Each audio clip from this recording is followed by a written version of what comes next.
Hi කොහොමද? අද අපි බලමු නම් වරක් චක්‍රය කොහොමද අතේ ඇඟිලි වලින් මතක තියාගන්නේ කියලා. සෙල්ලම මහපට ඇඟිල්ල දකුණු අතේ මහපට ඇඟිල්ල නමනවා. එතකොට ඇඟිලි 9යි ඉතුරු වෙන්නේ. ඒ කියන්නේ නම් වරක් එක 9යි. හරිද?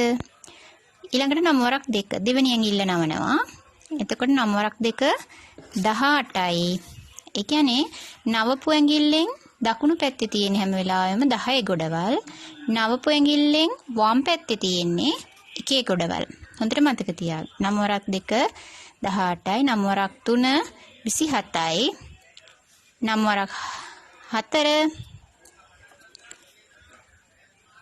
36යි, නම් වරක් 5 45යි. ඇඟිල්ල නැමෙන්නෙත් නෑ.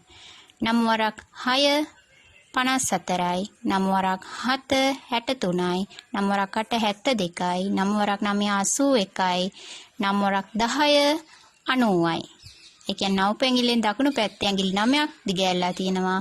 ඒ කියන්නේ 90යි. ඇඟිල්ලෙන් අනිත් පැත්තේ තියෙන්නේ බිඳුවයි. හරිද? එතකොට නම් වරක් 10 90යි.